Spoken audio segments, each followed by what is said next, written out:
Tennessee Wildcast is live on the air with the latest on hunting, fishing, boating, and all things outdoors. Make welcome your host, drummer and outdoor expert novice, Jason Harmon. All right. Hello, everybody, and welcome to this edition of Tennessee Wildcast. I'm Jason Harmon, and it is deer season. We're in full swing and excited about today, and the waterfowl season is in full choke or full swing. Waterfowl season starts this weekend, and that's the title of today's show, Waterfowl and Full Choke. So that was Mr. Jamie Feddersen's idea. I liked it, and he's our guest today. Yeah. Hey, how's it going, guys? Welcome back, good. Jamie. Thank you. And Mr. Don King is helping me co-host today, and glad to have him in studio as well. I always learn something here with Jamie, for sure. Yeah, he keeps me on my toes because waterfowl is not my expertise. I'm a deer hunter, and I like to turkey hunt, I like to fish, but I don't know a whole lot about ducks, and we're going to learn more about ducks today. There you go. Because Jamie is the expert. But first, I want to highlight deer season. Deer season is, like we said, in full swing. The deer are moving, and folks are having a good time out there, killing a lot of deer. A lot of big deer I've seen, even some on some of our WMAs, some pretty nice deer coming off those. And so if you get a chance, go visit some of our WMAs, some of our public property, and always check your hunting guide to make sure you got the right regulations and bag limits and all that kind of stuff. But through January 6th, the season will run, and I was looking at the weather for this weekend. Saturday it's going to be kind of wet and rainy and thunderstorms, but high around 70, and Sunday partly cloudy, high around 65. So Sunday might be a better day as far as the weather is concerned, but it's going to be a little wet this weekend, but hopefully y'all can get out there and still have some fun chasing some deer. Yeah. Also want to remind everybody about the CWD restrictions. That's still in place, and be thinking about that. That's on page 30 of our hunting guide. tnwildlife.org has the latest edition of the hunting guide out there. But there's been a few deer that's been confiscated, people not following those import restrictions, and their deer are being taken. And yeah, if they hunt anywhere out of state, I mean, just a mile across the line or a little ways across the line, and bringing that big deer back is not the right thing to do, and unless you get it processed and abide by the restrictions. Follow those restrictions. Page 30, there's 5 main points right there, and if you follow those, you'll be okay. Yeah. So just keep that in mind. We don't want CWD in Tennessee. We're CWD free right now as far as we know, and there's a few states around us, Mississippi being one that's had another confirmed case, and I think they've got 3 total so far, but we want to keep those deer out of Tennessee. Doing our best to keep it out, and so spread the word among your friends and all, because we've tried to do our best to get the word out here through this program and any other piece of information we put out. Try to remind hunters, but sometimes it just kind of falls through the cracks. So share that with your friends too. I want to say thank you all for watching on Facebook, if you're watching on Facebook today, and also listening on the radio. We appreciate y'all tuning in there. But welcome in, and we're going to talk about waterfowl today. All right. Jamie, seasons start this weekend, right? December 1st. Well, yeah, that's going to be the opening of the second phase. So the season already opened up this past weekend. Right. We have that traditional 2 days after Thanksgiving, Saturday and Sunday. Mm-hmm. We call it our phase 1. But phase 2, starts this Saturday, and it goes through the last Sunday in January, which is January 27th. Okay, so this is the longer season. A few more days to get out there, and right. It's going to be a little wet and rainy. But I think waterfowl hunters like that, right? Yeah, you were saying it sounds like it's not going to be a great day to go hunting, and that sounds like a perfect day to go hunting for ducks. The temperature's a little bit high. If it's going to be in the 70s, it's like a little bit cooler than that, and the ducks move around a lot more. But spittle and rain, and that's good. That's good duck hunting weather to me. And all species are up for grabs? Yeah, that's it. I don't think that we don't have any closures on any of the species in the Mississippi Flyway, so we're good on that. Okay. Yeah. All right. And then let's mention this too. There's a special youth waterfowl hunt later in the year, and that's February 2nd through and February 9th. So 2 days there. Correct. Yeah. So the first two the first 2 Saturdays in February. So that's usually when we have our youth hunt days, and those are great opportunity to bring the kids out and give them the experience. But don't wait for those 2 days. Take those kids out. You've got another 58 days of hunting that those kids can go out and go. So bring them along with you.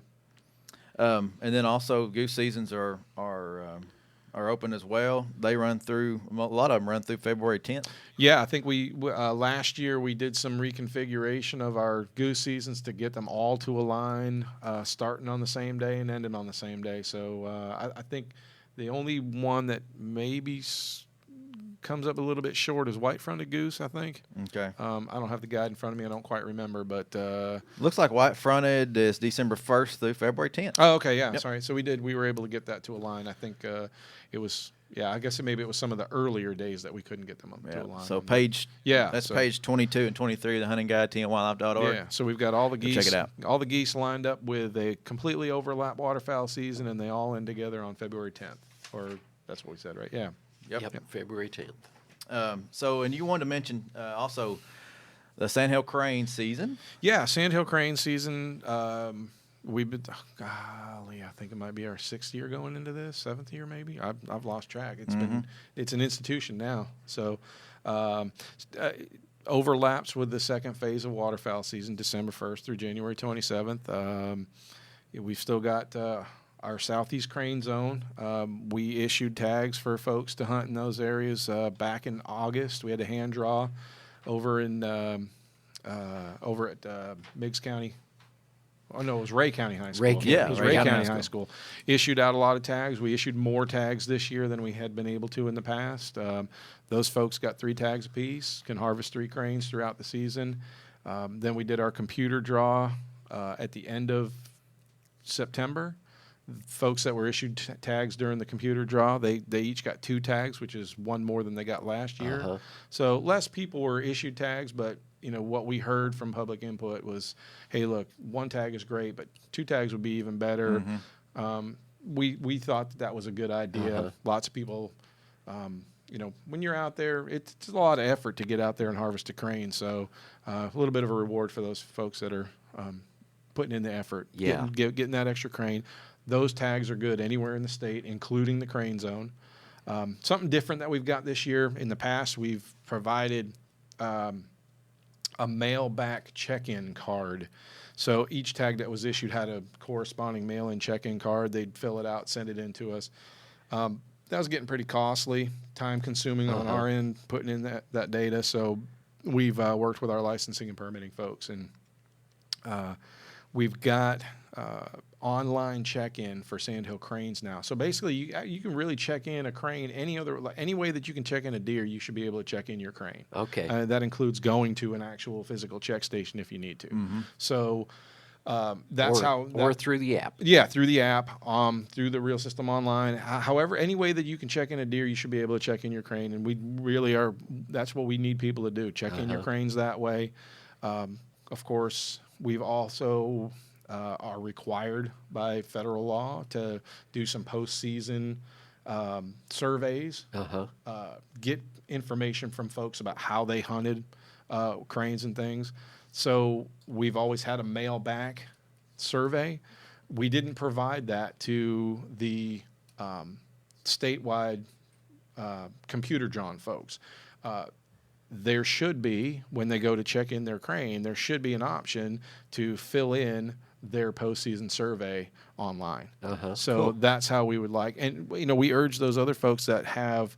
I was gonna say I wanted to urge the folks that got their tags at the hand draw to do it that way, but I just remembered that the system isn't set up to take those folks. So they've got their mail back surveys. They need to mail their surveys back to us. We're hoping to get that resolved for next year so that everybody checks in their cranes online and everybody checks in or does their surveys online. We kind of want to go to a completely automated system on that. Save us a lot of money and a lot of time on that. So stay tuned. That should happen. All right. Yeah. Cool. Yeah. Also on the Sandhill cranes, make sure you know your target before you shoot. Yeah, absolutely. A lot of birds may resemble a crane, and you might get them confused. But we know you hunters out there know what you're shooting at. But you have to take that test, right? Yep. There's a crane identification test that you have to take on our website, tmwildlife.org, and pass that before you can get out there and hunt. Yeah, that's even correct. though you got drawn, you got to pass that test first. Yeah, that's you put that test number on your tag, and that's what validates your tag. Yep. So make sure you identify what you're shooting, and there are a few protected birds out there that we don't want you shooting at. Yep. And the interest in this has only gone up from it really the beginning, hasn't it? Yeah, it absolutely has. It's amazing how, that first handheld draw was at Birchwood School. And like you said, had to move it to a bigger venue. Yeah, and I think I wasn't around for the first one, but my understanding is that they didn't even issue all the tags that first year. So, it's definitely grown. Now we've got it to a point where we're sorry, but we've got to turn people away, and folks are entering that statewide draw, and people aren't getting. I didn't get my crane tags this year. I was one of the ones that didn't get it. So, it's the popularity of crane hunting is really skyrocketing. Yeah, that's Blown good. up. Yeah. We've got a few more things we want to hit on as far as ducks, but let's remind everybody license types. You need that type 001, the 05, which is your waterfowl permit, and then you will need a migratory bird and a federal duck stamp. So make sure you have all your different licenses you need to hunt all those waterfowl species. Yeah, hey, let me throw something in there on that too. That migratory bird permit. Now, it's not required. If you're a lifetime license holder, it's not required of you. But boy, we would really like it if you folks participated and got that, because that really gives us some good information about who's really hunting in Tennessee. That migratory bird permit, we really, really rely on that to find out how many people are actually hunting ducks. And there's a lot of people that we miss by, those lifetime license holders not filling that out. So it's not required of you, but boy, I would really encourage you. And basically what that is a survey, isn't it? Yeah, Gene? it really is. It's just, that's really all it is. It's a few quick questions. They ask about, you, if you hunted ducks last year and how many you got, and if you hunted doves or if you hunted snipes. So there's just a couple of questions really that you're asking. And it's just great information for us to have to really get a handle on how many hunters we have for some of these migratory bird species. Yeah. With those lifetime license holders, that puts a bit of a question mark or an asterisk on. When we say this is how many duck hunters we have in the state, we have to put an asterisk next to it because we're missing a segment of our hunters that we just don't know whether or not they're hunting ducks or not. So Gotcha. I would just encourage. It'd be great if you could do that. So, Okay. Thanks to everybody if you do that. So, folks that are going to be out there this weekend, let's remind them about some of the you may run into some of our folks wanting to take samples. Yeah. So the Fish and Wildlife Service they started doing a survey last year. It's a genetic survey on black ducks. They've got some questions about where these black ducks are being derived. So basically, where are they hatched out of? And they can use this process called stable isotope analysis that they can determine through certain things within their DNA. Well, and I'm probably saying this wrong because I don't know I'm not completely familiar with the process. But basically, it's a genetic test to find out, like with Ancestry DNA or something, like you can figure out where these birds came from, if they're Canadian origin or if they're United States origin. A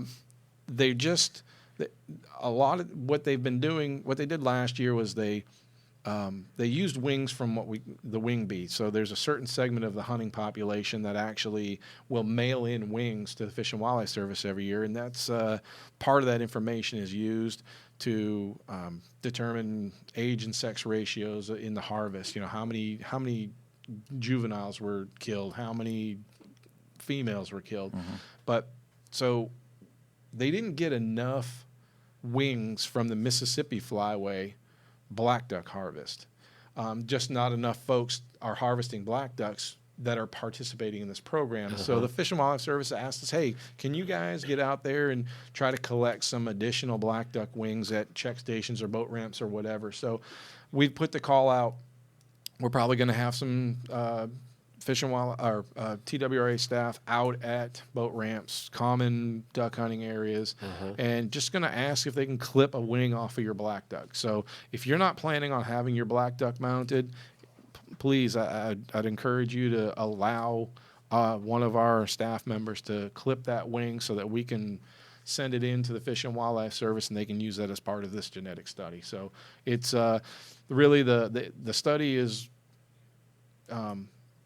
some of the population surveys that they're getting in Canada don't really jive with what's happening in the United States, and so there's some question, and that's why they need to determine the origin of where these birds come from, because maybe they're being double counted or maybe they're not being counted the right way. So it's important stuff, and it's really going to help out with black duck management. So if you could spare the wing off of your harvested black duck, we'd really appreciate it. So, do a lot of people get those mounted, do you think? It just depends on the first shape bird or something, maybe. It depends on the shape that the bird is in. You know, so it really just depends on the person. And I would say probably 99 out of 100 birds that we're going to come across, people aren't going to have them mounted. So All right. Well,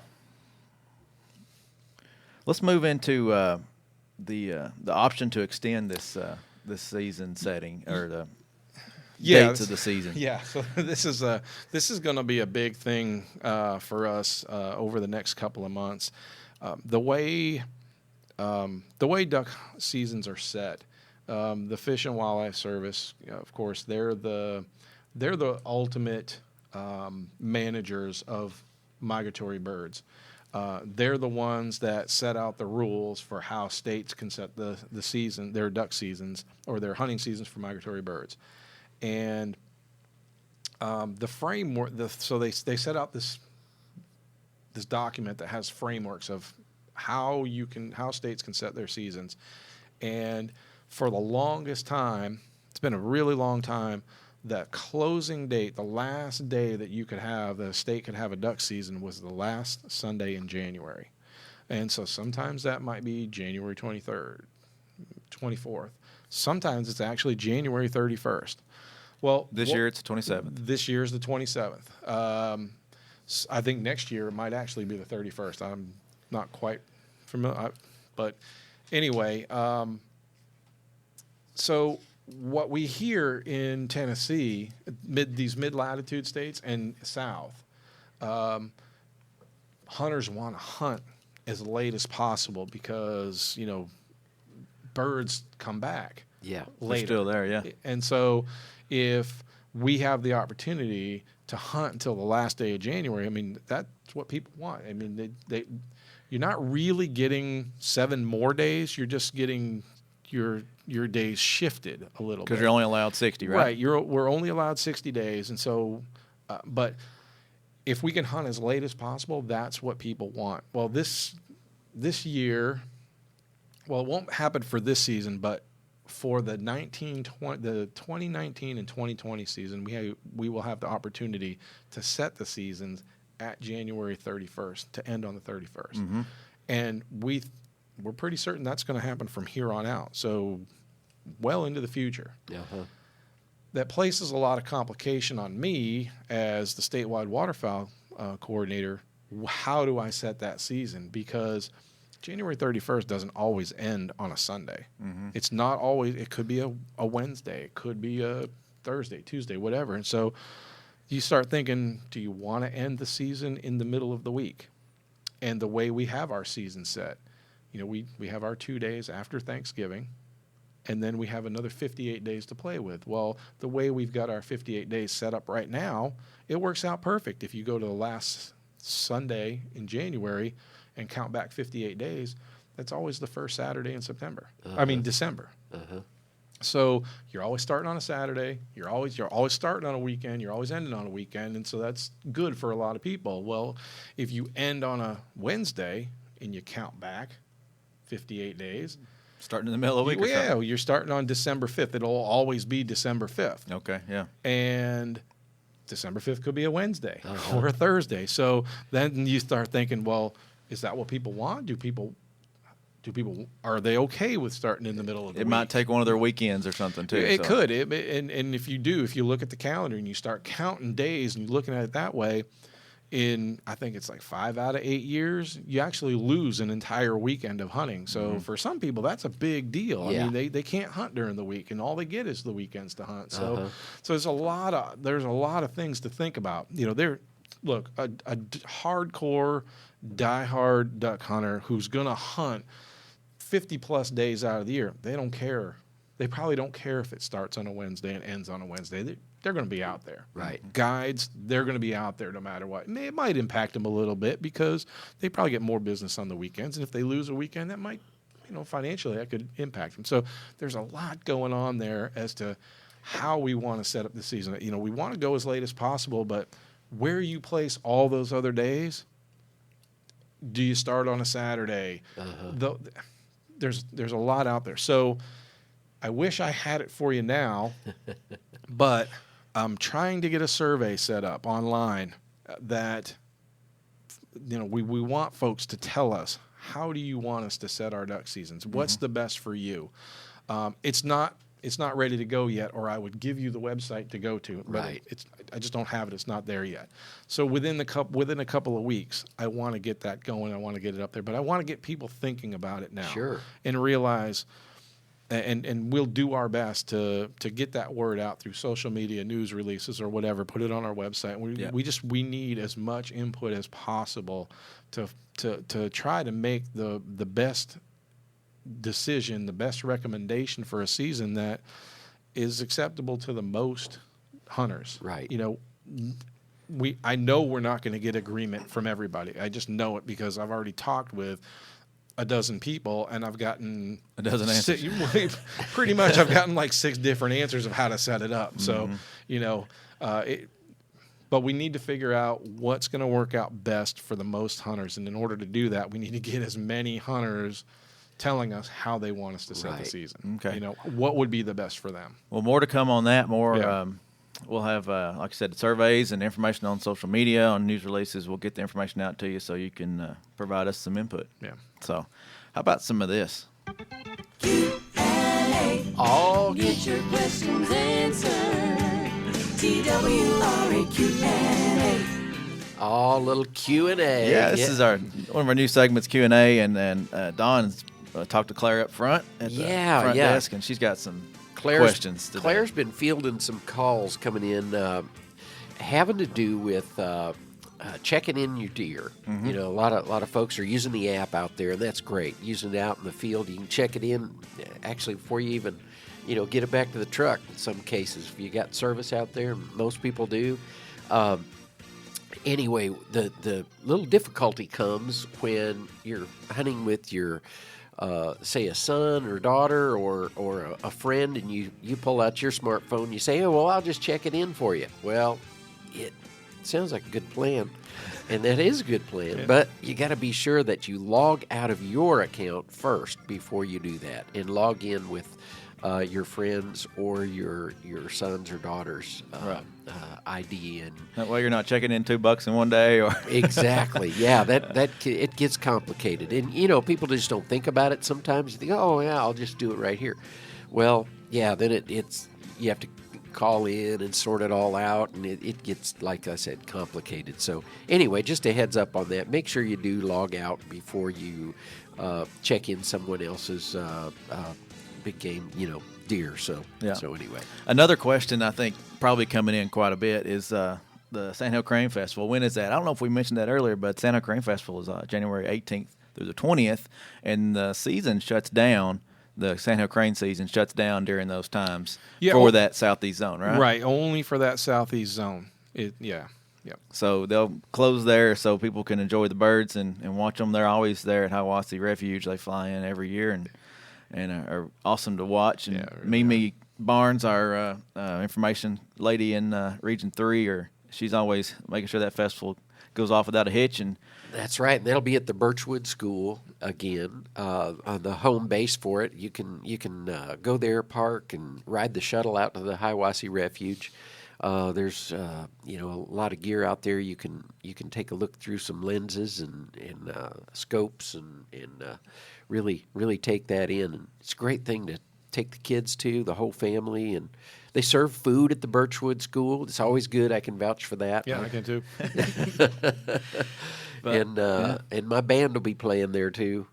Always a good time. Not that that's a big draw, but anyway, a little entertainment there while you're waiting on the Raptor show or something. Are you speaking again this year? Yeah, Jamie? I sure am. I was going to throw that in there. And Good. So yeah. last year, it was interesting. Mimi asked me to come and speak about migration in birds and stuff. And my presentation, I thought I was doing a good job. And all of a sudden, I see the Raptor ladies were starting to bring out the eagles and the hawks and stuff. And I was like, oh, I guess that's my cue. I got to quit. So like the whole, the last portion of my talk, which was about, cranes showing up at Hiwassee and cranes in Tennessee. The nuts and bolts. Right, of what like it probably was. what everybody really wanted to hear, they didn't get to hear. So Mimi asked me to come back, and I said, well, how about this? Why don't I give that end of the presentation that I didn't give, which is what people really wanted to hear about, is cranes coming to Tennessee, migrating cranes into Tennessee. Start there this time. Yeah, that's where I'm going to start. And the Raptor show is always a big draw yeah, too. huge. Yeah. Being on right before the Raptor show is the place you need to be. So that's good. Yeah, Good placement I was, for your I was, talk. I was really surprised. Like, wow, there's a lot of people that really want to hear about migration.